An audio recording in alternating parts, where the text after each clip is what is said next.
ፋራህ፣ የገቢዎች ሚኒስትር ክብርት አይናለም፣ እንዲሁም የሁሉም ክልል ርዕሳነ መስተዳድሮች፣ ሚኒስትሮች፣ እዚህ ከኛ ጋር ይህንን ታላቅ ቀን የምታከብሩ እንግዶች በሙሉ ዛሬ ታማኞችን የምናመሰግንበት ቀን ስለሆነ ታማኞችን ማመስገን እና የነሱን ደስታ መጋራት መበልጸግ ማደግ ለሚፈልግ ሀገር በእጅጉ አስፈላጊ ስለሆነ ሁላችሁንም እንኳን ደስ ያላችሁ ሁላችሁ እወዳለሁ።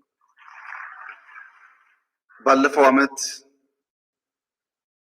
በነበረን መሰል ፕሮግራም ጥቂት ቃል የገባሁላችሁ ቃል የገባችሁልኝ ነገሮች ነበሩ። ከነዚህ እኛ ኔትወርክ የተለመደ ቢሆንም ከጉዳዩ ጋር ነገር የለም።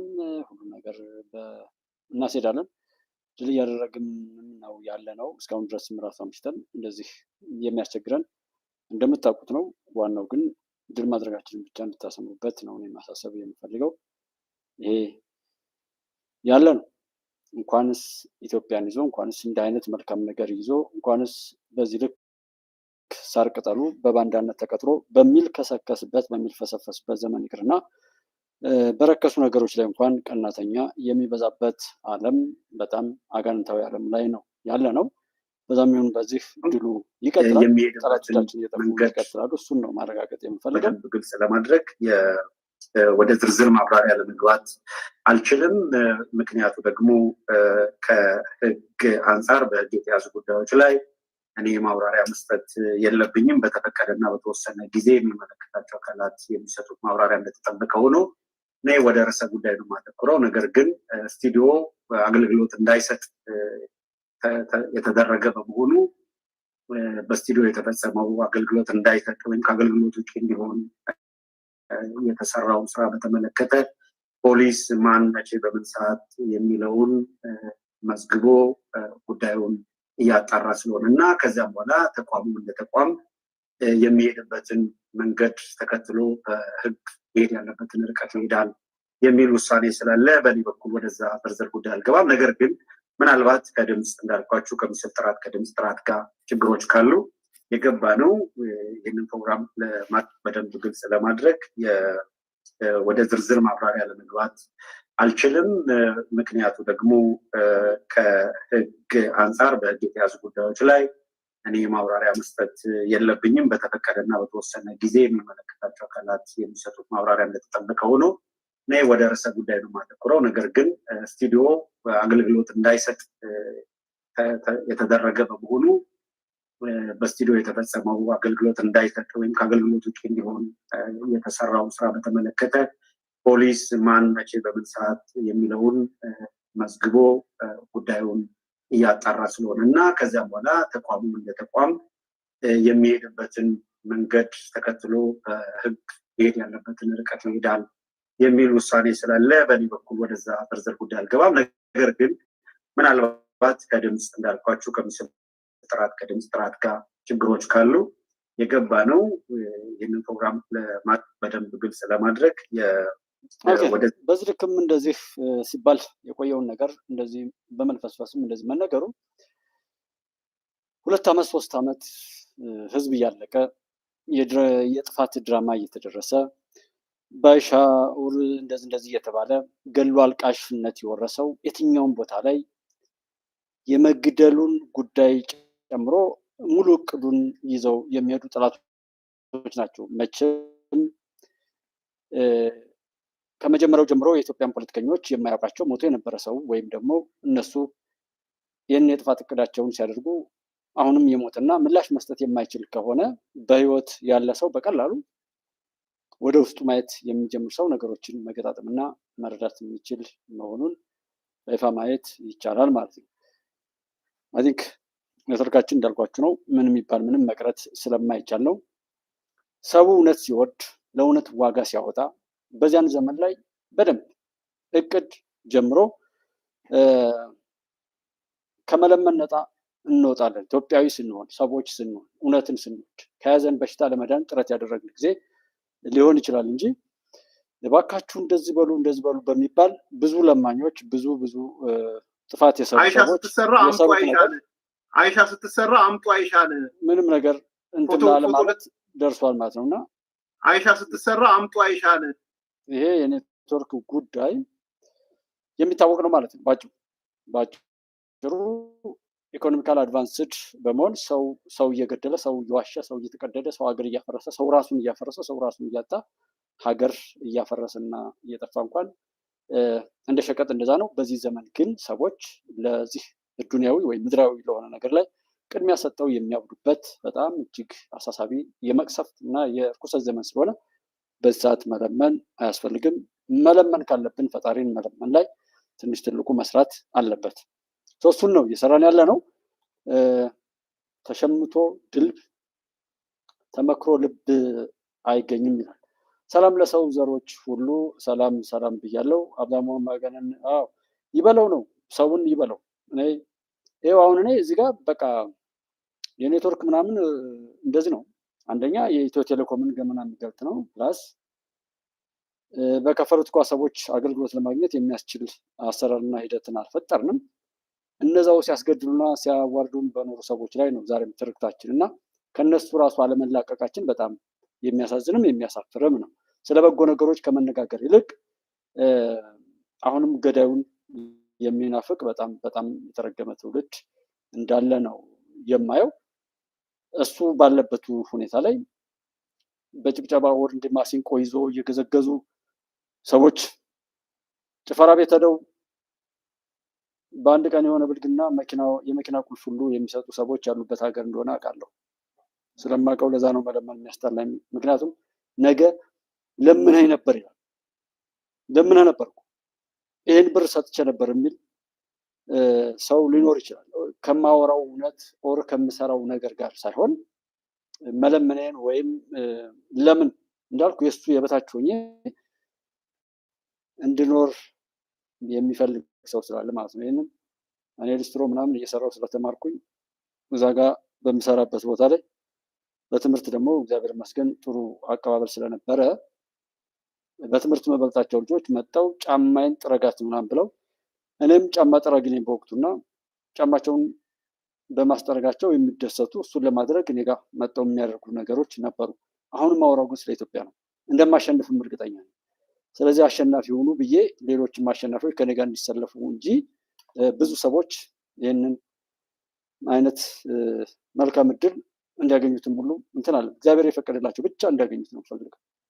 ስለዚህ መለመን ማንም እንዲለምን አልፈልግም። ሰዎች አስበው የሚሰጡ ነው የሚበቃ እንጂ እየተሳቀቁ የሚያደርጉት ስለማይሆን ማለት ነው። ፎቶ ለጥፋችሁ አይሻ ስትሉ አምጡ፣ አይሻ ስትሰራ አምጡ አይሻን።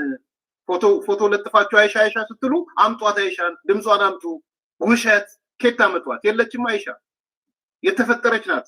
የሩዋንዳ ኢንተርሃምዌ መጽሐፍ የማናት ሂድቻን በእሱ ላይ ያለውን ትርጉም ወሰዳችሁ። የዚህ የኦርቶዶክስ ምናምን የሚባሉት ሰዎች ተረጎሙ። አንድ መስመር፣ አንደኛው ቄስ፣ አንደኛው ሃይማኖት እንትን፣ አንደኛው ሻለቃ ምናምን ተረጎሙ። ከሱ ውስጥ ተወሰነ ዴሪቬት ሆነና አይ አይሻ የምትባል እንፍጠር፣ ከዛ ወላይ አማራ አልሆንም ማለች አይሻ ተብሎ ትርክት ተፈጠረ። አምጧት በቪዲዮ። ማነው አባቷ? ማነው እናቷ? ማነው ዘመዷ? የት ነው አካባቢዋ? ናምጡ። የውሸት ትርክት። ይሄ ደግሞ የትም ርቀት አያስኬድም። በጥፍራችን ቆመን ነው ውሸታችሁን እናጋልጥ። በጥፍራችን ቆመን በአይሻ በልተሃል፣ $100,000 ሰብስበሃል በአይሻ ስም። አሁን አትሰበስብም። ከሰበሰበም አውቆ ነው የሚሰጥ ሰውዬ አይሻ ምናባዊቷን አይሻ ፈጥሮ ነው የሚሰጥ። ከይፈጠር ብሎ ያሰበ እንጂ አይሻ የምትባል ወላይ ከእንግዲህ አማራ አልሆንም ብላ የተናገረች ህፃን የለችም። አባቷን ይሄ ከዘመኑ ላይ ጡት ቆርጠው እኔ በጣም ጨካኝነታቸውን ያልገባው ሰው እንዳልኳችሁ ራሱ ላይ እየፈጸሙ እንዲያደርሱለት ነው የምመኘው። እሱን እፈልገዋለሁ። ምክንያቱም የግድ ስለሆነ ኢትዮጵያን ማሻገር ግዴታችን ነው፣ መብታችን አለ። እስከዛሬ ድረስ ያለንበት የፖለቲካ ትርክት በህወሓትም በሸኔ በፋኖ በሚባል የአንድ ክንድ ብዙ ጣቶች ሆነው ሁሉም ከኋላ የሚጋልባቸው ጠላት የፕሮጀክቱ ባለቤት አንድ ነው ብለናል። የአንድ ክንድ ብዙ ጣቶች፣ የአንድ አለቃ ብዙ ተላላኪዎች የፖለቲካ ፓርቲዎች እንኳ ሲሆን የትናንትናውን ጨምረን የህዳሴው ግድብ ሲጠናቀቅ የዛንን ኢሹ ከነሱ በላይ የሚያውቀው የለም። በፖለቲካ ዘርፍ ላይ ሀሁ ብሎ የጀመረ ሰው እንደዛ እንትን አይደለም። ነገር ግን ዘመን ገለጣቸው። ስለዚህ በጠቅላይ ሚኒስትር ዶክተር አብይ አሁን ባለው ስርዓተ መንግስት ላይ ያልተቃጠለ ያላበደ ጠላት መቼ ያብድና ኢትዮጵያ ላትመለስ የጀመረችውን ጉዞ ይዛ ትቀጥላለች። ይሄ የሚባሉት ምናምን ብታምኑም ባታምኑም እኔ በጣም የምናደደው ስለዘገየ ብቻ ነው። አንድ ጽንፈኛ፣ አንድ ውሸታም፣ አንድ ዘረኛ ወይም የውጭ ጠላት በስውርም ይሁን በግልጽ በዛሂር የምናየው ጠላት ለማሸነፍ እድል ካገኘ ክፋቱን ተሸክሞ ኢትዮጵያ ውስጥ መጥቶ ያዘለውና ከዚህ በፊት ሲያስከደው የኖረው ክፋት ከቀጠለ እኔ ኃላፊነት ወስዳለሁ። የኢትዮጵያ መንግስትም ይሁን የትኛውም ኃይል አጭበርባሪ፣ ዘረኛ፣ ጎጠኛ፣ መንደርተኛ፣ ገዳይና አጋዳይ የመጠፋፋት ትርክትን እየተረከና እየኖረ የሚሄድበት ዘመን አብቅቷል። ያ እንደማይሆን አውቃለሁ። ምንም ጥያቄ ለዛ ነው እንጂማ እዚህ አውርቼ በቃ በዚህ ጉዳይ እኮ ቢሆን ምንም ችግር የለም። ዋናውን ነገር ኢትዮጵያዊ መሆንና የኢትዮጵያን ችግር መቅረፍ የኢትዮጵያን ዘላለማዊ ጠላቶችን ላይመለሱ በጉድጓድ መሸከፍ ትልቅ ድል ስለሆነ ነው። ያንን እድል በሆነ በገንዘብ ማንም ሰው የሚገዛው እንዳይሆን ነው እኔ የምፈልገው። በጣም የተወደደ ነገር ይዛችሁ ማንም እንዲቀርብ እና ይሄ ትርክት የሚያሳስትም ሆኖ አይደለም። የሚቆጠር ሄክታር መሬት ለምተው በባሌ ውስጥ ያሉት ከባሌ ተራራ የሚመነጩት ወንዞች ለማንኛውም ልማት እየተዘጋጁ መሆናቸውን ስታይ የሚያጭረው ተስፋ በጣም ትልቅ ነው። በጣም ትልቅ ነው። ትንሽ እንትን አይደለም። በመቶ ሺዎች የሚቆጠሩ ሄክታሮች ናቸው እየለሙ ያሉት እና ይሄ ለኔ በጣም ትልቅ ተስፋ ነው የሚሰጠኝ። ይሄ ከመሬት በላይ ያለው ሀብት ነው። ይሄ ከመሬት በታች ያለው ሀብት ገና አልታየም እና ሰላማችንን ጠብቀን እየተቻቻልን የፖለቲካ ስርዓታችንንም አስተካክለን ችግር በሚፈታ መንገድ ከሄድን በጣም በጣም ብራይት የሆነ የወደፊት እድል እንዳለን ነው እያሳየኝ ይሄድ ያለው። አሁንም ሙሉ በሙሉ ከችግሮቻችን እንዳልወጣን አውቃለሁ። እየተቻቻልን ያልኩት ብቻ ይሁን ሳንል የራሳችንን ለምንድን ነው በጀነራል ጻድቃን ሰዎች የሚናደዱት? በፖለቲከኛ መሪዎች ናቸው የሚባሉት እያንዳንዳቸው 5 ጣት ወር 6 ጣት 20 ጣት ወር ምናምን ቢባሉ ሁሉም አለቃቸውን አያውቁትም። ያንዱ አለቃ ካንዱ የሚለይ የሚመስለው ሁሉም የተጫነውን ብቻ ይዞ አድርስ ወደ ተባለው ቦታ ብቻ የሚያደርስ እንጂ ባለቤት አይደለም። አንዱ የኢትዮጵያ የፖለቲካ ችግር ከግብፅ ጀምራችሁ ሰንሰለቱ ስታዩት በሚያወሩት በሚሰሩት ማንኛውም ነገር ላይ ባለቤቶች አይደሉም። እነሱ ለዛ ነገር ባለቤቶች አይደሉም። እኛም ህዝቦች ተጎጂዎች የምንሞተው የምንፈናቀለው የምንሰደደው በየትኛውም አግባብ ከፋፍለው የሚያባሉና ጉዳቱ የሚደርስብን ሰዎች እንኳን ባለቤቶች አይደለም። የሞተው እንኳን የሚቆጠር በገዳዮች ነው። እነሱ ለሚያዋጣቸው ሞታችንን የሚሸጡት ነው። እንደም ካለ አሟሟታችንም ደግሞ እነሱ በሚያዋጣቸው መልኩ የሚዘገብ ነው። እንትኗ ተቆረጠ፣ እንደዚህ ተባለ፣ ወደዛ ተጣለች፣ ወደዚህ ተባለ ነው። እኔም ማውራው ምንም ነገር ብናይ ምንም ነገር ብንሰማ እኛ ባለቤት ሆነን ከጠቀመን ብቻ የምንወስደው ካልጠቀመን የምንተወው፣ ሁሉም ነገር ግን ወደ ኪሳራና ወደ አጥፍቶ ጠፊነት እንዳይወስደን ከቆየብን ከኖርንበት እኛን መስለው እኛን ከሚያጠፉ ቆሻሻ ባንዳዎችና ዘረኞች ራሳችንን ነፃ ለማውጣት የሚያስችል መንገድ መናገር ነው። ምንም ነገር እንይ፣ ምንም ነገር እንስማ፣ ለዛ ጉዳይ እኛ ባለቤት ነው። ሳይጠሩት አቤት እያለ የማንንም ቆሻሻ የጥፋት አጀንዳ ተሸክመው የጥፋት ፈረስ ሆኖ በመካከላችን ሰው እንዳይመጣ ነው። ለዚህ በሰሞኑ የተገለጡ ነገሮችን ብቻ ይዋቸው። የወልመል ወንዝ 48 ሜትር ከፍታ ሰርቶ እዛ አካባቢ ላሉ አርሶ አደሮች ሲደርስ አይ ቲንክ እየተቆራረጠ ከሆነ እስኪ ሪፍሬሽ ልበለው ለውጥ የሚኖረው ከሆነ እስኪ ሪፍሬሽ የራሳችንን ጉዳይ ሳፕረት የራሳችን ነውረኞች ናቸው በጣም ኤምአር ሀሳብ ኦኬ ሪሲ የግድ ነው። አሁን እኮ እኛ በጣም ሁሉን ነገር እነሱ ታስታውሱ ከሆነ ማን ነው አቦይ ስብሐት የሚባለው ሰውዬ ኢትዮጵያዊነትን፣ ሃይማኖትን፣ ጀግንነትና እንደዚህ የሚባሉ ኢትዮጵያዊ ሴቶቻችንን በሙሉ እንደ ሲጋራ ጢሰን ጥለን በእግራችን ረግጠናል። እኛ ስንፈልግ ብቻ እንደሆነ የሚሆን ተደርጎ 9 ክልል፣ 9 ባንዲራ፣ 9 ህገ መንግስት፣ 9 የክልሉ የሆነ ነገር ተብሎ ተሰርቶ ነው እነሱ ፊሽካ ሲነፉ ተበታትነው እንትን አሁን የኛ ያስቸገረን አሁንም ድረስ መንግስት እንደ መንግስት የለምር ነው የኖርንበት መንገድ ነው ያስቸገረን። ያንዳንዱ ሰው አሁን በቃ ይሄ ፋኖ ይጥፋ ኦር የሆነ ነገር ይጥፋ እያለ የሚለው እሱ ጠፍቷል እኮ። አልጠፋ ያለው በእኛ ውስጥ ያለው የዛ አይነት የህወሓት መገነጣጠል ባህሪ ነው። እስኪ አስቡት ህወሓት ላይ የነበሩ ሰዎች በዚህ ልክ ተከፋፍለው በፋኖ ስም አብረው የሸፈቱትን የመጀመሪያ ሰዎችን ይዟቸው በዚህ ልክ ተከፋፍለው በዚህ ልክ ይቅርታ ብለው በዚህ ልክ ምሕረትን ተቀብለው ገብተው በጣም በብዙ ዛሬ ቢነገር ስለማያዋጣቸው ብዙ ወጣት አልቋል። ያ ሁሉ አልቆ ያ ሁሉ ተመልሶ ሀገርን እያሻገረ ያለው የአድማ ብተናና የአካባቢውን ኦፕሬሽን እስከ ማንኛውም ነገር ስለሚተዋወቁ ያንን የሚያሳልጡ እህት ወንድሞች እንኳን ሁሉ ሳይቆጠሩ ፋኖ ምንም ሳይነካ እንደውም ጀግና እየሆነ እንደቀጠለ ተደርጎ ይወራል። ህወሓት ደብረጽዮን እና ሞንጀሪኖ ከድሮቹ ሌሎች የሄዱት ሄዷል። እየቀሩትም ደግሞ በአካል ንቃተ ህሊናቸው የነገራቸውና ወደ እውነት የመጡ ሰዎች ሁሉ ሆነው ይሄ ሁሉ ጥፋት ሆኖ ራሳቸው ያወሩት እዚህ በዩቲዩብ እና በተለያዩ ነገሮች ላይ ተቀምጠው እንኳን ክደው ዛሬ ብልግናቸውን በአደባባይ የገለጡበት ሁኔታ ተፈጥሮ እንኳን ህወሓት አለ ተብሎ ይወራል።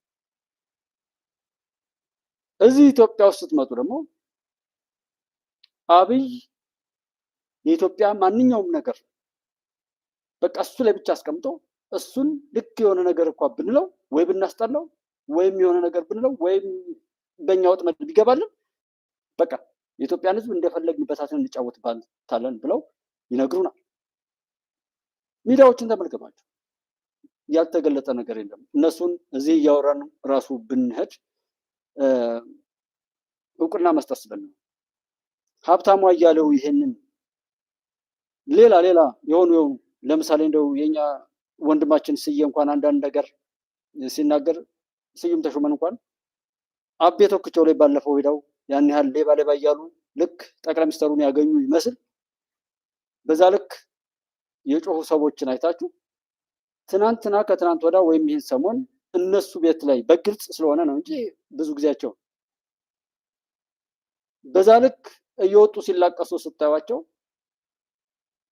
ምንም ይሄ ልምዳቸው ነው ለነሱ። ለሚያውቃቸው ሰው ላላወቃቸው ሰው ኪሱን መጠበቅ ነው። እነሱ ከዚህ ባሻገር ምንም ሊኖራቸው አይችልም። መለመን እንዴት እንደሚያስጠላ ላይክ አድርጉኝ፣ እስኪ ሳብስክራይብ አድርጉኝ፣ እስኪ የሆነ ነገር በሉኝ ማለት በጣም እና ነገር ያለ ማን እንዳወረደው ነው ያላወቅሁት እኔ። እና ማን ነገረ መረጃውን ሀብቴ እሱ ነው። ኧረ ሀብታሙ ብራዘር እና ከነጋዴው አንዱ ደውሎለት ለመቶ እንደው ንገርልኝ ምናምን ብሎት ሊደውልልህ ይችላል አላቅም በለው ምናምን ብሎ የነገረኝ ራሱ ነው። ያላቅም ግዳጅ ላይ ነው በለው አለኝ። ቸክ እናድርግ እና ማን እንዳወረደው ቸክ ቢደረግና ብንጠቀምበት ልፈልግ ነው። እሺ ወርዷል። እናውርደው እንዝረፈው። ድመት መልኩሳ አመሏን አትረሳ ይባላል።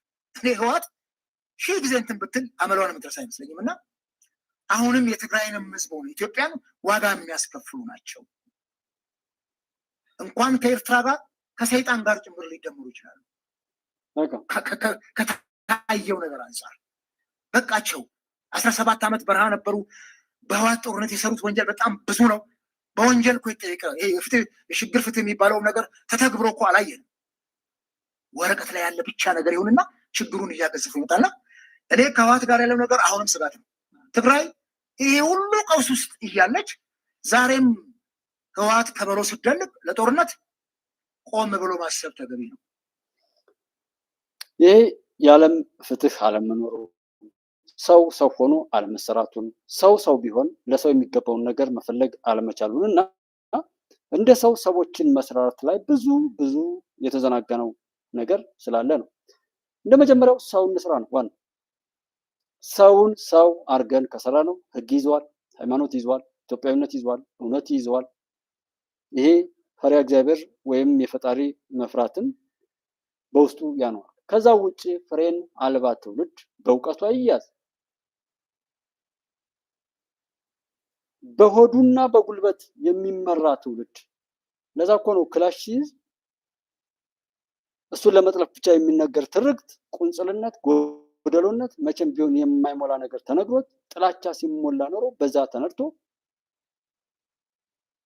ሲሞትም ለሌላ መጥሪያ ቢገልም ቢሞትም የማንም መጫወቻ አሽንጉሊት ሆኖ የቀጠለ ትውልድ የተፈጠረው። አይ ቲንክ ኔትወርክ አሁንም እየሰራ እንዳልሆነ ነው የሚያሳየኝ። ዞሮ ኮሜንታችን አለው መድረክ ላይ የተፈጠረ ችግር አለና እንደተነጋገርን እንትን ዝም ብለን ሆን ተብሎ ነገራችን እንትን እንዲል ዞራ ለሁሉምተና ታደኝ ታደ ጦርዋን ታውቃለህ።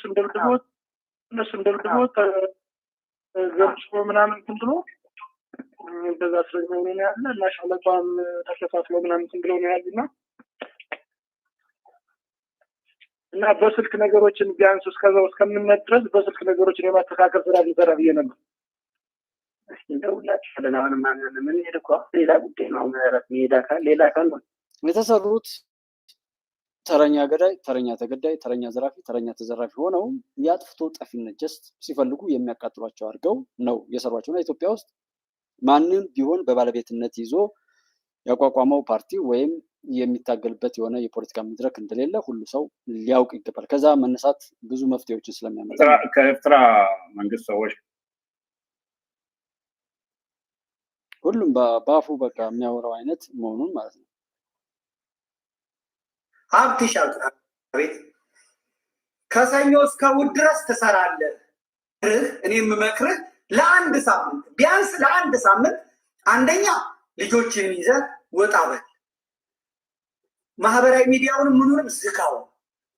ከዛ ታድሰህ ና አልኩና አፌን ያቀምጠኝ የለ ይበላኝ የለ ዞር አልኩና ጋሽ ሰለኝ ወይዘሮ መሰረት እንደው ይሄ ለወንድማችን እናንተ ስፖንሰር ማድረግ ያቅታችኋል አልኳቸው።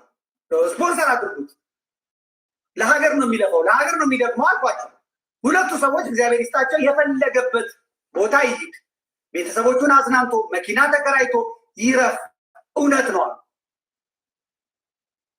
ይሄ አሁን አደባባይ ወጥቶ ሰው የሚያስከስስ ነው።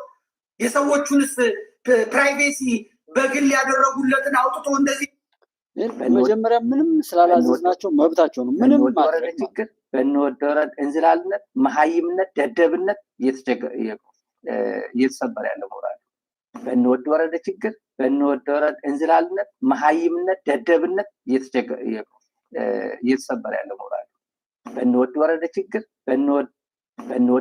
ኢሳት ራሱን ችሎ የሚንቀሳቀስ አይደለም። የራሱ የጀርባ አጥንት ኖሮት አያውቅም። ሲመራ የነበረው በግብጽ ነው፣ ሲረዳ የነበረው በግብጽ ነው።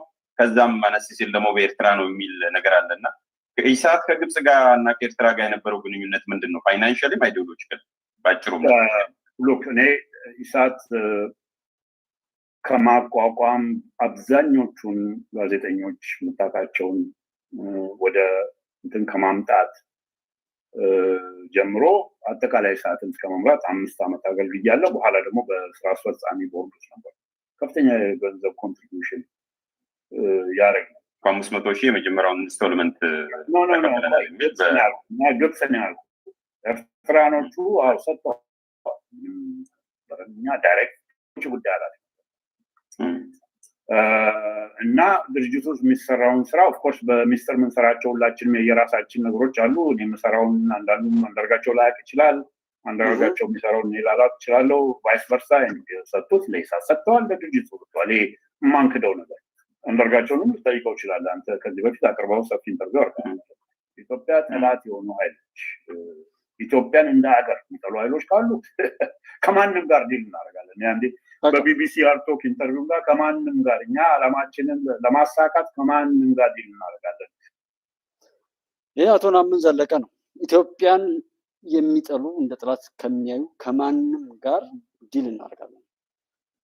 እኔ አነጻጸሪያ አንድ ጊዜ ተነግሮት እኮ ሰው ነው እንግዲህ ኢትዮጵያን እየመራ ያለው አንድ ራስ ሁለት ምላስ ያለው ሰው ሆኖ ነው የሚታየው። እና ይህን እንኳን የሚጠይቅ የለም። እስቲ አንድ በማህበራዊ ሚዲያ ላይ ይህንን ሰብሰብ አድርገው ያሰራጩትን አንድ ቪዲዮ እንመልከትና ሀሳብ እንሰጥበታለን። ኢትዮጵያ ለማኝ ሀገር መሆኗን ላስታውሳችሁ እወዳለሁ። ኢትዮጵያ ትልቅ ሀገር ናት፣ ሀብታም ሀገር ናት። ለልመና እጇን የምትዘረጋ ሳትሆን ለመርዳት ኪሷን ማበስ ያለባት ሀገር ናት። ሌባ ያሉንን ሰው ሌባ ብለህ፣ ጥፋተኛ ያሉንን ሰው ጥፋተኛ ብለህ ከማሰር ወንጀል ታክለውበታል። ዘንድሮ 1000 አልሞላም። በሚቀጥለው 1000 ሞልቶ ዳግም እንደምንገናኝ ያለኝን ተስፋ ልገልጽላችሁ እወዳለሁ። የኢትዮጵያ መንግስት ኢትዮጵያ መቀየር አለባት፣ መበልጸግ አለባት ብሎ በቁርጠኝነት አምኖ እየተጋ ይገኛል። ይህ ትጋቱ ሊሳካ የሚችለው እውን ሊሆን የሚችለው እንደናንተ ባሉ ታማኝ የስራ ፈጣሪዎችና ሰሪዎችና አሰሪዎች መሆኑንም በጽኑ እናምናለን። በዚሁ አግባብ በመንግስትና በታማኝ የግብር ከፋዮች መካከል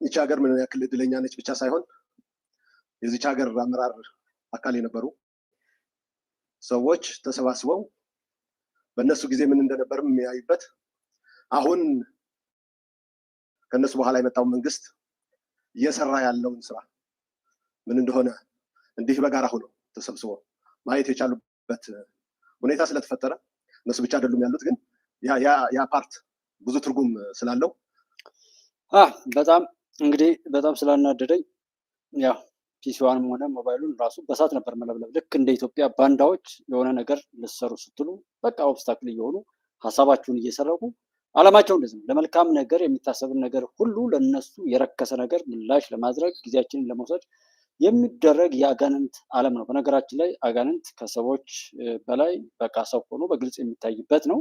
ሰይጣናዊነት እንደዚህ ዓለም የለም። ማጥፋትና ማፍረስ ብቻ የሚያስደስተው ተመልካቹ ቢሆን አፈረሰው፣ አፈነደው፣ ገደለው፣ ስንት ሞተ፣ ቆራርጠው፣ ፈለጠው፣ እንዲህ ብሎ ምናምን አስፈጩት እስከ ማለት ድረስ የሚደርስበት ነው። በጎ ነገር የራቀበት እጅግ አሳዛኝ ዘመንም ነው። ሰው ለራሱ ሲል በጎ ነገሮችን ቢያይ ብለን እንመክራለን። የሚሆነው ስብስብ ድላችን ይቀጥላል። ምንም የሚቀየር ነገር የለው። የተማርኩት ይቺ ሀገር ምን ያክል እድለኛ ነች ብቻ ሳይሆን የዚች ሀገር አመራር አካል የነበሩ ሰዎች ተሰባስበው ከነሱ በኋላ የመጣው እየሰራ ያለውን ስራ ምን እንደሆነ እንዲህ በጋራ ሆነው ተሰብስበው ማየት የቻሉበት ሁኔታ ስለተፈጠረ እነሱ ብቻ አይደሉም ያሉት፣ ግን ያ ፓርት ብዙ ትርጉም ስላለው ከሰሜኑ የሀገር ቢያንስ ሲኒየር የነበረ ሰው ወይ መባረር አለበት ወይ መጥፋት አለበት ሌላው እንዲመጣ፣ እርስ በራሱም እንደዛ ተከባብሮ በጋራ ሆኖ እያከበረ ላለፈውም የጎደለውም እየሞላ ወደፊት መሄድ ሀገርን ወደ ማሻገር ይቻላል የሚል አስተሳሰብ ከዚህ ስብስብ መማር ያለበት ይመስለኛል። በሰሜን አካባቢ ላለ አመራሮች ኤሊቶች መማር ያለባቸው ሀገር በእንደዚህ ቅብብሎች ነች ወደፊት መጓዝ የምችለው። ሰው ለወለደውና ከሱ በታች ላሉ አካላት ሪስፔክት ካለው ሀገር እነሱን ተሸክማ ወደፊት የማትሄድበት ምክንያት የለም የሚለውን መልእክት የሚያስተላልፍ ነው አንዱ የዚህ ስብስብ ብዬ አምናለሁ። ሌላው በአጠቃላይ እድለኛ ነኝ መሰለኝ ከአንድ ቦታ ወደ አንድ ቦታ በስራ ኃላፊነት ስቀያየር ሀገሬን በጣም ኢንዴፕዝ እንዳቅ የሚጠቅሙ ነገሮች ማህበረሰባችንን በትክክል እንድረዳ ያሉ ሀብቶችም እንዳውቅ የእይታ ዲፈረንሶች ቢኖሩም ቢያንስ እድሉ ከማህበረሰቡ ጋር እየተቀላቀልኩ እንዳይ የሚያደርጉ ነገሮች ስላየው ባሌ መጀመሪያ ጊዜ ስመጣ ከአንድ ዓመት ተኩል በፊት ማለት ነው አካባቢ መንገድም የለም፣ ስራዎቹም በዚህ ደረጃ አልተሰሩም። በዚህ ሂደት በዚህ ፍጥነት ግን አሁን የምንነዳቸው አስፋልቶች የተሰሩት በዛ ጊዜ ነው። አሁን የምናየው ዋሻ የተቀየረው በዚህ ጊዜ ነው። አሁን ያረፍንበት መናፈሻ የተሰራው በዚህ ጊዜ ነው። በተራራው ላይ እየተሰሩ ያሉ ማረፊያ ቦታዎች፣ መዝናኛ ቦታዎች እየተገነቡ ያሉት በዚህ ጊዜ ነው። የወልመል የጨልጨል የኢሪጌሽን መሰረት ምንድነው ይተት ነበረ ማለት ነው። ይህንን አይተን የዚህም አካል ሆነን ይሄ በጣም እንግዲህ የሆነው ነገር እድሜ ልካቸውን ሲደራጁና የጥፋት ድራቸውን ሲያደሩ የነበሩ የኢትዮጵያን ጠላቶች ጠርገን መጣል፣ እንደዛ አይነት ቆሻሻ ነገር አላየንም መቼም።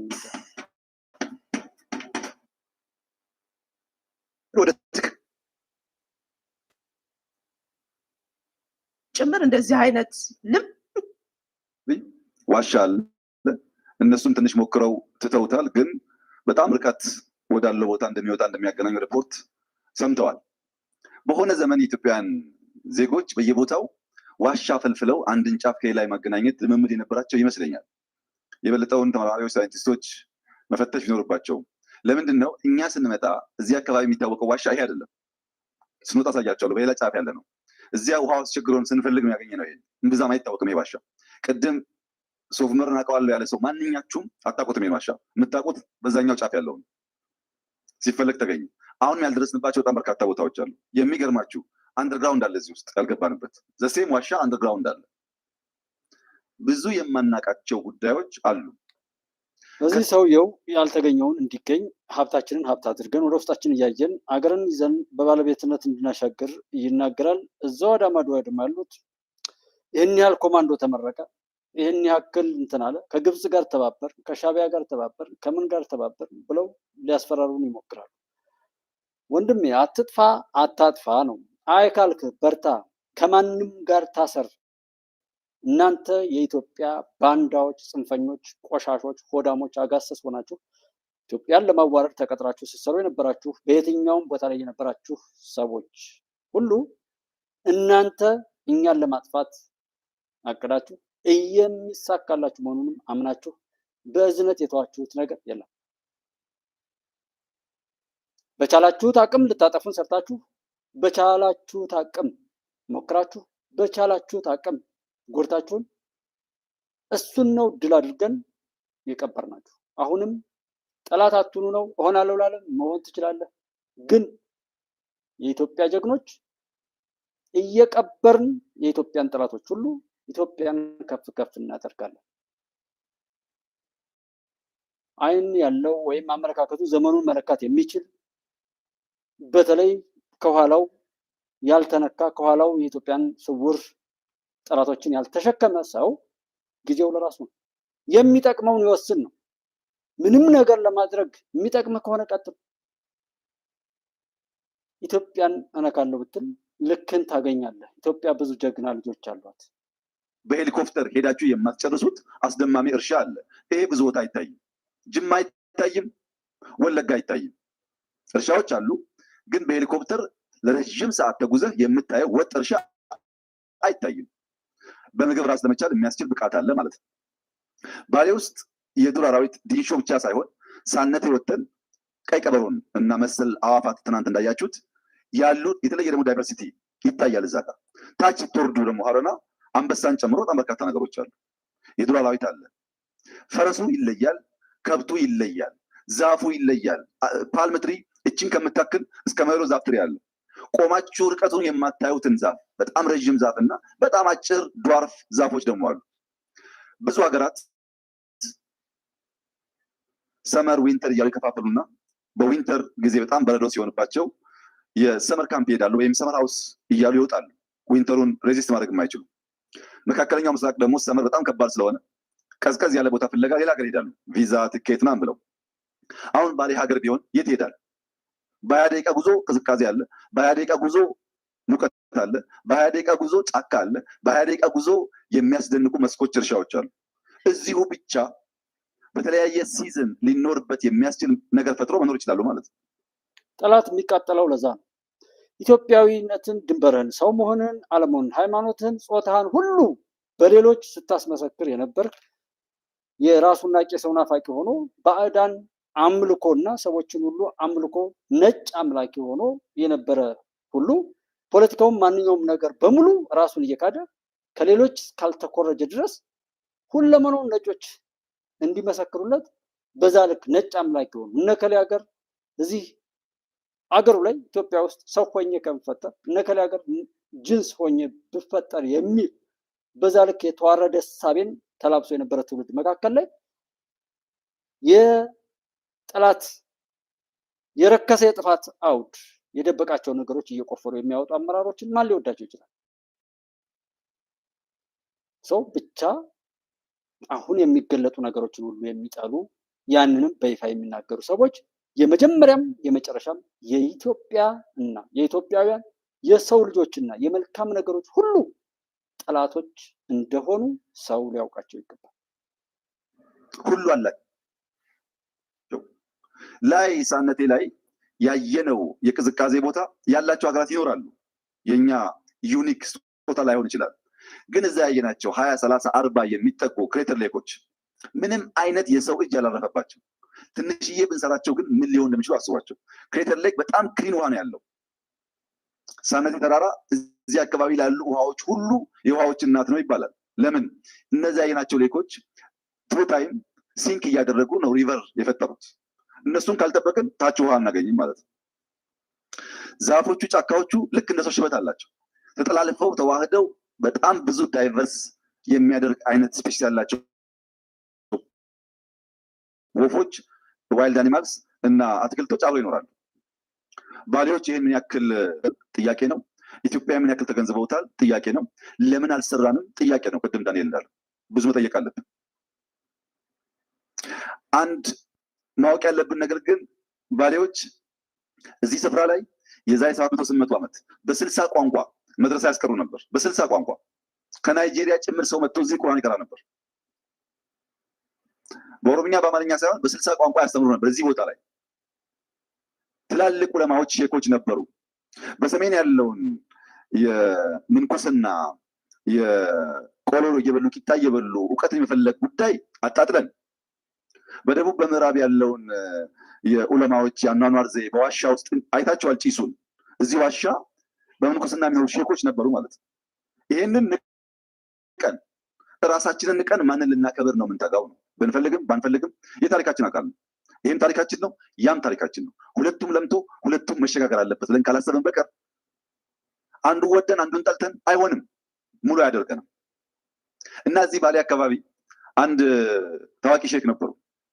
ልጆቻቸውን ሁልጊዜ በምሳሌ ያስተምራሉ እና ቁርአን የሚቀሩ መድረሳ ቁርአን የሚቀሩ ልጆች በምሳሌ እያስተማሩ አንደኛው ልጅ አሁን አንተ ትኩስ ቡና ይዘህ መንገድ ብትጀምርና አንድ ሰው መጥቶ ከአንተ ጋር ቢጋጭ ምን ያጋጥማል ብሎ ይጠይቃሉ። ምን ጥያቄ አለው? ቡናው ይደፋበታል ይላል። ያ ቡና ለምን ተደፋበት ብሎ ሲጠይቁ ተማሪዎች ይለያያል ሀሳባቸው። ሰውየው የውር ድንብር ነው፣ እያየ ስለማይጓዝ ነው። ትኩስ ነገር ሳበቃ መጥቶ ተጋጨኝ፣ ቢያይ ኖሮ አንጋጭም። በጣም በርካታ መላምቶች ይናገራሉ።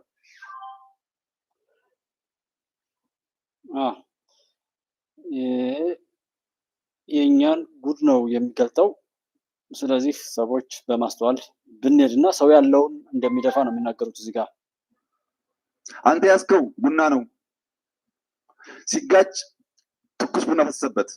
የያዝከው ጤፍ ቢሆን፣ የያዝከው ዱቄት ቢሆን፣ የያዝከው ቡና ያልተፈጨ ብቻ ቢሆን፣ የያዝከው ወርቅ ደግሞ ቢሆን ወርቅ ይደፋበታል። ችግሩ አንተ የያዝከው ነገር ጋር ነው ያለው።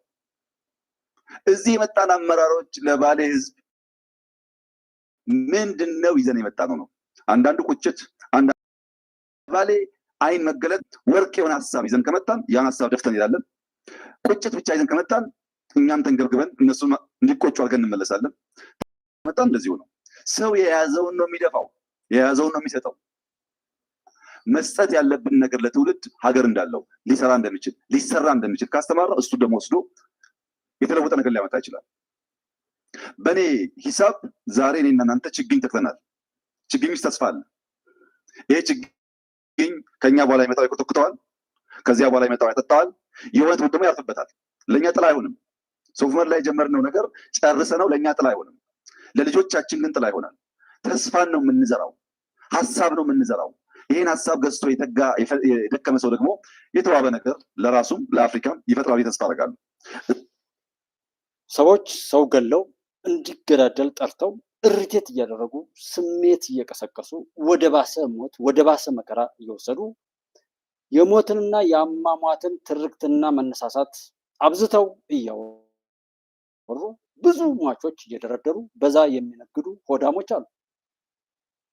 ልጁ እያወራ ያለው ደግሞ ያለንን ምንድን ነው? ያለን ነገር ለዚህ ህዝብ ትሰጣለህ። ቁጭትም ከሆነ ቁጭት፣ ተስፋም ከሆነ ተስፋ፣ ሌላም ነገር ከሆነ ሰዎች በያዝነው ነገር ብቻ የምንለካ መሆኑን ነው እሱ እያወራ ያለው። ነገር ግን አማራ፣ ኦሮሞ፣ ትግሬ እንደዚህ እስላም፣ ክርስቲያን እያለ ሴት፣ ወንድ፣ ሽማግሌ፣ ህፃን እያለ ሰው እጁ፣ እግሩ፣ አይኑ፣ አፍንጫው እና ማንኛውም የሰውነት ክፍሉ መፈጠሩን እንደ ልዩነት እየቆጠረ እርስ በርሱ ለማባላት የተወከለና በዛ የኖረ ሰው የሚመስል ሰይጣን ልማት እንዴት ሊያይ ይችላል? እንዲህ ተቆረጠ፣ እንደዛ ተባለ፣ ምን ሆነ ብሎ በዛ ደግሞ እየጮኸ እና ምን ይጠበስ የሚለው ሰው እሱን የሚመስል አሽንጉሊት እንደሰራ አድርጎ በዛ ሪቴት እያደረገ ሞቱን እየደገሰለት ነገ ደግሞ ሌላ ሞቱን እያወራ ለመሄድ የሚሰራውንና እዚህ ጋር ግን ያለን ሀብት ይሄ ነው። ይሄ እኮ እውነት ሆኖ አይደለም፣ ለቀልድ መንግስት በእቅዱ ላይ ራሱ አካቶ ቢያወራ በቴሌቪዥን ላይ በቂ እኮ ነው። ግደልና ሞት እያለ ከሚያወራ ሰው ያንን ሲሰሙ ከመዋል እና አቅም አለን እንደ ዓለም ፈጣሪ አብዝቶ የሰጣት ሀገር ናት። ሀገራችንን ነው የሀገራችንን ሀብት በጋራ እንጠቀም ብሎ ማለት ምን ማለት ሲሆን ውሸት ነው። አድርጉት።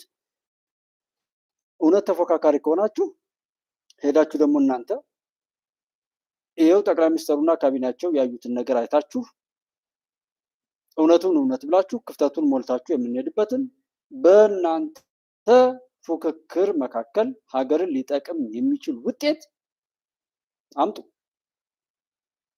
ይሄን ካላመጣችሁ ግን ጠላቶቻችን ናችሁ።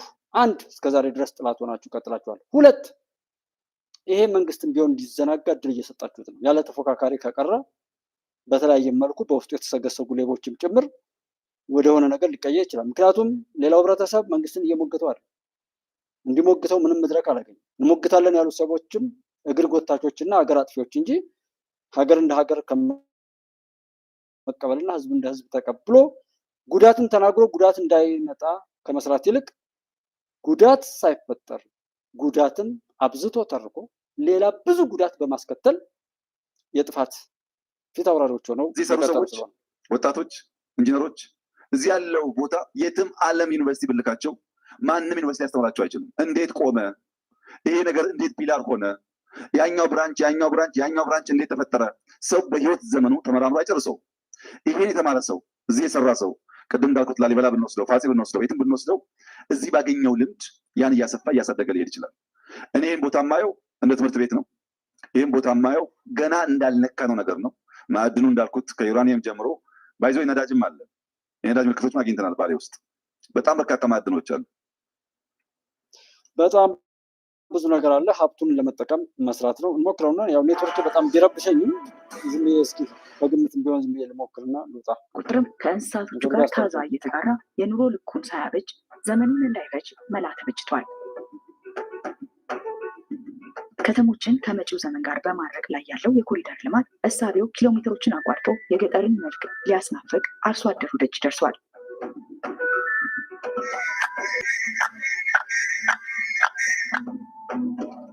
ጠቅላይ ሚኒስትር አብይ አህመድ በክረምት በጎ ፈቃድ በማዕከላዊ ኢትዮጵያ ክልል ያስገነቧቸው ሞዴል የገጠር መንደሮችም ህልም የሚመስለውን እሳቤ እውን አድርገው ታይተዋል።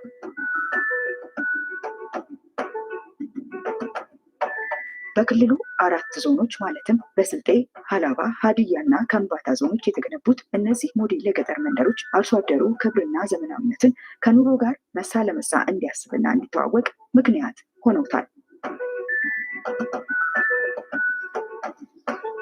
ይህንን እንግዲህ ቁጭ ብሎ በማውራት በመሳደብ ብቻ ምንም የምታደርጉት ነገር የለም። እንግዲህ አራባና ቆቦ መሆኑንም በዛው ሰው እንዲያይ ነው እዚህ እንትን ያልኩት። እከሌ ሞተ፣ እከሌ አስከሬን እንደዛ በመቁጠር በማምረት ምን በማለት እንደዚህ የሚሰራበት ሁኔታ የለም። ሌላው በግብር በታማኝ የግብር ከፋዮች መካከል በጥቂት ፖይንቶች ላይ በጽሁፍ ያልሆነ ስምምነት እንድንፈጽም እፈልጋለሁ። በእናንተ በኩል የግሉ ሴክተር ከትርፍ በላይ ማህበራዊ ዓላማን ያነገበ ስራ የእያንዳንዱ ኩባንያ የስራ ኃላፊዎችና ባለቤቶች አንዱ ዋነኛ ተልዕኮ መሆን አለበት። ሰርቶ ከግማሽ ቢሊዮን ብር በላይ ግብር የሚከፍል ሰው ከትርፍ በላይ ለማህበራዊ ዓላማ ራሱን ማዘጋጀት ይኖርበታል። ሁለተኛው በታማኝነት ልናገለግላችሁ ስለወሰን በስኬትም በተግዳሮትም ከመንግስትና ከህዝብ ጋር የምትጋሩ ታማኞች መሆን አለባችሁ። በደህናው ዘመን የምትሰበስቡና ሀብት የምታካብቱ፣ በችግር ጊዜ ደግሞ ወደ ዱባይ የምትሸሹ መሆን የለባችሁ። በመከራውም ጊዜ በስኬቱም ጊዜ በጋራ ጸንተን የምንቆም መሆን አለብን። ሶስተኛ የሀገርን ጥቅምና ትውልድን የምታስቀድሙ መሆን አለባችሁ። የምንሰራው ለኛ ብቻ ሳይሆን ለትውልድ ጭምር ነው የሚለውን አምናችሁ ከልብ ተቀብላችሁ የምትተገብሩ መሆን ይጠበቅባቸዋል። ያ ሲሆን ከሰፈሮቻችን ወጥተን ላቅ ያለ ስራ ለመስራት በእጅጉ ያግዘናል። በእኛ በኩል በመደመር መንግስት በግልጽ እንዳስቀመጥ ነው መንግስታችን በችግር የማይታጠር በመፍትሄ የሚሻገር መንግስት ነው። ችግሮች ቆላልፈው አይዙንም፣ መፍትሄ እያፈለቅን እንሻገራለን።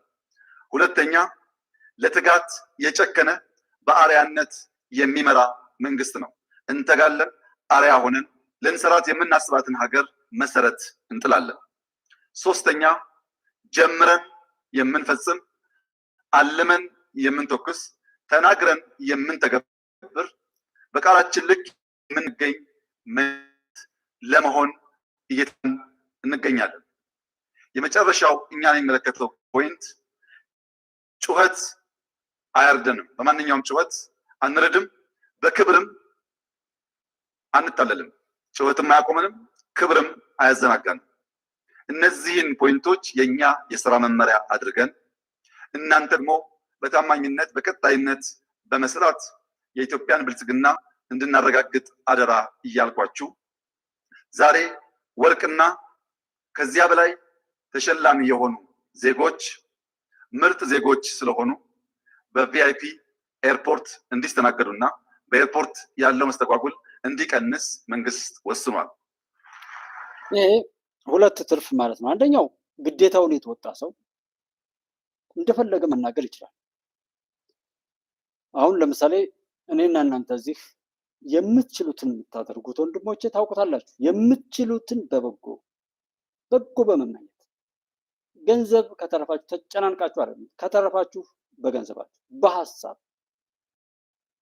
በእውቀት ሀገራችሁን፣ ህዝባችሁን ወይም ማንኛውንም የሰው ልጅ እንደዛ ያገዛችሁ ሰዎች ምን ያህል ደስታ፣ ምን ያህል መረጋጋት፣ ምን ያህል ሰላም እንደምታገኙ ታውቁታላችሁ። ሰው የሚጠየቀው በቻለው ነው።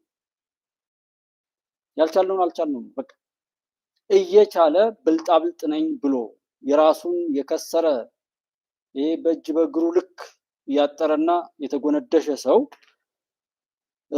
የሚያደርገው ነው ሲያስበው ጀምሮ እየሞተ በየቀኑ እየሞተ እድሜውን እየሞተ የሚኖር ማለት ነው።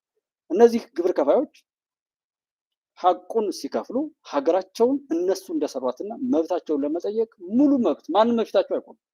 ማንም ወያላ ሌባ የተሰጠውን የህዝብ አደራ በየተመደበበት መስሪያ ቤት ላይ የሚያጭበረብር አውደልዳይ ባለሙያ ነኝ የሚል ከጥላቶቻችን በላይ ጥላት ሆኖ አገርና ህዝብን የሚያዋርድ ሌባ አለ በየቢሮው። ለዛ ሌባ አይጋለጡም። ገንዘቡን እኮ ኤክሳቸው ያስቀሩ። የሚያጭበረብሩ ሰዎች ቢሆን በየቀኑ እየተጭበረበሩ ራሳቸውንም እያጭበረበሩ ለበሽታና ለሌላ ነገር ተዳርገው መከራን በቤታቸው አምጥተው ምንም ነገር ቢያደርጉ የወለዱት፣ የገዙት፣ የሰሩት ማንኛውም ነገራቸው በሙሉ የሚሰረቅባቸው ናቸው። ሀቃቸውን ያልተወጡ ሰዎች ለአጭበርባሪ የምንዳረገው መሪዎች ሌባ የሚሆኑት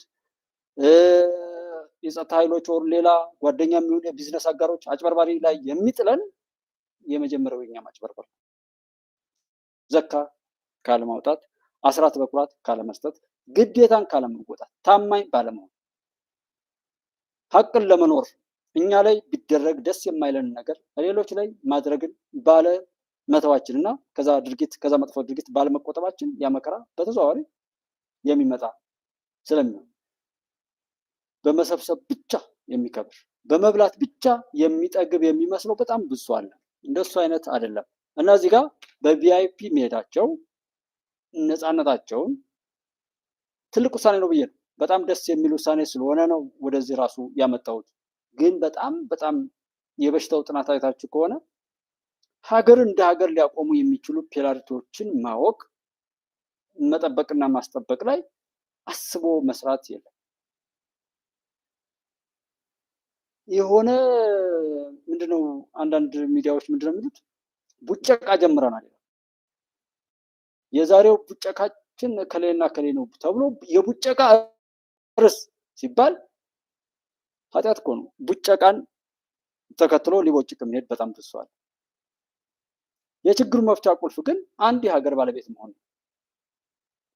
ከዛ ግዴታ መወጣት፣ መብትን መጠየቅ፣ ግዴታን ሳይወጡ መብትን ብሎ መጠየቅ ሌላ ተጨማሪ ጥፋት፣ ተጨማሪ ግፍ መፈጸም በቻሉት አቅም አጭበርብሮ መንግስትን ለሐሜትና እግሩን ለመጎተት ብቻ የሚጠራበት ምርጫ ካለመሳተፍ ጀምሮ የመንግስትን ድርሻና ህጎችን ካለማወቅ ጀምሮ ለማወቅም ምንም ሞቲቭ አለመሆን በጎ ማውራት እንደ ኃጢአት እንደ ሐራም የሚቆጠርበት እኔ በጣም የሚያሳዝን ነውና ሰው ለምሳሌ ይህንን በደንብ ዘርዝረን ስለዚህ ጉዳይ ብዙ እንሰራ ነበር። ከፕሮጀክቶች አንጻር የተሰሩ ፕሮጀክቶችን አንድ በደንብ እንድናውቅ፣ ሁለት ሌላ የምንጨምረው ነገር እንዲጨምር፣ ክፍተት ካለባቸውም ክፍተታቸውን ለማየት ሀገርን በመስራትና በመጠበቅ ላይ በባለቤትነት የምንሳተፍበትን እድል ባንዳዎች፣ ጽንፈኞችና ዘረኞች ህወሓት ኮማንዶ አስመረቀ ሱዳን፣ ህወሓት ቢሮውን ወደ ኤርትራ ቀየረ፣ ከኤርትራ ጋር ተጣላ፣ ጥምዶ ፈረሰ፣ ከፋኖ ጋር ተጣመደ። ሺህ ጠማዳ ቢጣመድ ምን ያመጣል? ምንም እኮ እነሱ ይሄ እኮ የሚያወሩት ራሱ ይሄ ማውራታቸው ስለሚያተርፋቸው በተግባር ከሚያደርጉት ይልቅ መከላከያ ሰራዊት ላይ የተሰራውን ግፍ አሁን አንዳንድ ቦታ እዚያ አማራ ክልል የምናያቸው ያንን ቦኔት ምናምን በህወሓት ጊዜ በነበረው ጭቋኞች ሁሉ ጨቋኛቸውን ሊጠብቁ ነፃ ያወጣቸውን መንግስት ላይ ዘምተዋል። የፌዴራል ፖሊስ አባል ሆኖ ፌዴራል ፖሊስን የሚዋጋ መከላከያን የሚዋጋ ሰው የተፈጠረው ሲረግጠው የነበረው የህወሓትና እንደዛ ሁሉ እየገነጣጠለ በተለይ አፋን ኦሮሞና አማርኛ ተናገረ ወይም አማራና ኦሮሞ ተብሎ በዚህ በረከሰው የዘረኝነት በሽታ የተሰሩ ልጆችን በጣም ብዙ በደል ሲደርስባቸው የነበሩት ባጭሩ በተለይ ጀነራል አበባውና ጀነራል ባጫ መጨረሻ ላይ ያሉት ዋና ምስክሮቻችን ስለሆኑ ያ ሁሉ አልበቃ ብሎ ሰሜን እዝን በተኛበት ማረድ አስከሬኑን ልብስ አውልቆ ከምሮ እየጨፈሩ ቪዲዮ መነሳት የተማረኩ ወታደሮችን ልብስ አውልቆ በጫካ መበተን አክሱም አየር ማረፊያ አካባቢ ላይ የነበሩ የፌዴራል ፖሊሶችን አንዲት በስንት መከራ ህፃን ልጇን ያተረፈች ልጅ ጡት መቆረጡን ሁሉ የነገረችን አለች። እዛ ያሉበትን ቤት እስከ ህይወታቸው በሳት ለማቃጠል ቤታቸውን በሳት ያቃጠሉበት አየር ማረፊያ አፍርሰው የሄዱበት በሆነ ቦታ ላይ ደግሞ ምርኮኛ መከላከያ ሰራዊት አባላትን ተኙ እንደዚህ ሊሆን ነው ብለው አስተኝተው ሲያበቁ አስፋልት ላይ በሲኖትራክ በነፍሳቸው ሄደዋል። ያንን ግፍ መጋራት ነው የፈለግነው ወይስ ያ ግፍ በነዛ ልጆች ይብቃ? እንደዛ አይነት ቆሻሻ ነውረኛ የትኛውም ዓለም ላይ አልሰማንም። እኔ ትኩረት ብንሰጥ የሚል ነው። ባለፉት አራት ዓመታት በታማኝነት ፕላቲኒየም ሽልማት ያገኙ 30 ልዩ ተሸላሚዎች የኢትዮጵያ ዜጎች ከሆኑ ባለቤቶች ወይም ለስራ ሲንቀሳቀሱ ቪዛን ጨምሮ ላለው ማንኛውም ነገር መስተጓጎል እንዳይገጥማቸው ልዩ የፕላቲኒየም ተሸላሚዎች ባለቤት ወይም ሲኦ እንደ ኩባንያው ምርጫ ዲፕሎማቲክ ፓስፖርት ሰጥተን እንደ ማንኛውም የኢትዮጵያ ዲፕሎማት የሚወሰዱ ይሆናል። ሶስተኛ፣ የፕላቲኒየም ተሸላሚዎች በተለይ የፕላቲኒየም ልዩ ተሸላሚዎች ከ30ዎቹ መካከል የኢትዮጵያ ኩባንያ ለሆኑት ከንግድ ገቢዎች ኤአይኤች ጋር በመነጋገር አስፈላጊውን ድጋፍ በማድረግ ከኢትዮጵያ በተመረጡ የአፍሪካ ሀገራት ኢንቨስት እንድታደርጉ መንግስት የኢንቨስትመንት አርም አድርጎ ከእናንተ ጋር ይሰራል። ኢትዮጵያ ማንሰራራት የጀመረችበት ዘመን ስለሆነ ኢትዮጵያ ውስጥ ብቻ ኢንቨስት ወይም በምታቀርቡት ፕሮፖዛል በጣም የተለየ ነው። የተረገመ ቀን እንግዲህ ያው በዚህ እንዝጋው እና ዞሮ ድላችን ይቀጥላል። ማንም የሚያስቆመው ነገር የለውም። እንግዲህ ቀስ እያል ላፕቶፕ ስንገዛ፣ ካሜራ ስንገዛ፣ ስቱዲዮ ሲኖረን ኢትዮጵያ ከተሻገረች በኋላ ሁሉን ነገር እናሟላለን። መለመን እንዳልኳችሁ ስለማይፈለግ ነው፣ ስለማይወደድ ነው እና ለማኝ መሆንም ሰዎችንም አልፈቅድም። እኔም መለመን አልወድም። በዛ ስሜት እንድትረዱት ነው ማየት የፈለግኩት። የታደሉት ይህንን ይሰራሉ።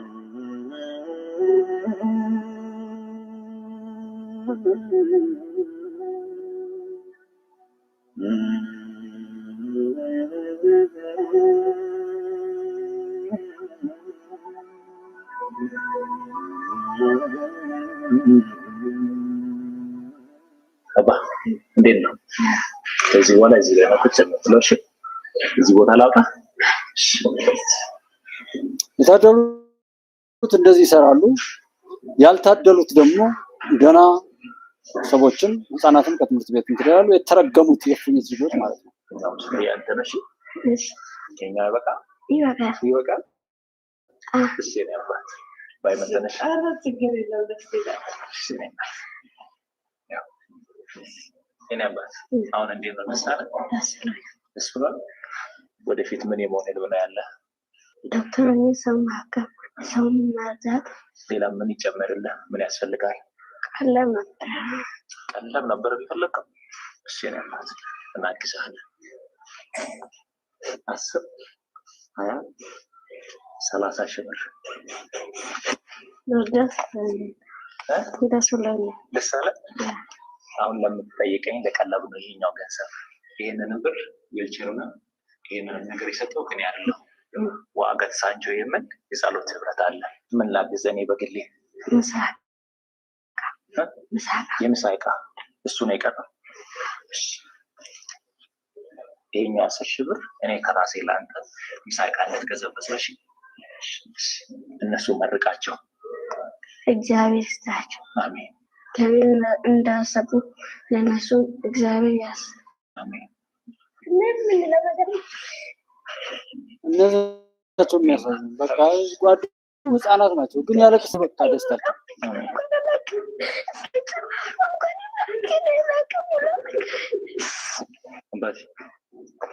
የደስታ እንባ ነው አይደል? ደስ ብሎ ጓደኞቹ ናቸው።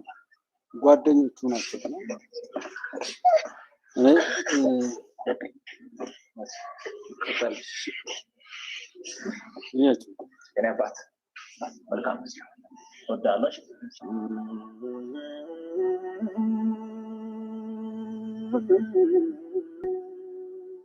ሁላችሁም ይህን ቪዲዮ የምታዩ ሰዎች ይህንን ማስተር አብነት የሚባለው ልጅ እና አብሮ የሚያስተባብራቸውን ሰዎች እንድታመሰግኗቸው እፈልጋለሁ። እንደዚህ አይነት ሰው ይብዛልን። ሁሉም ሰው እንደ አይነት መባረክ ማለት መታደል ማለት ከራስ በላይ ለሌሎች መኖር እንጂ ሌሎችን መቀማት መዝረፍ አይደለም።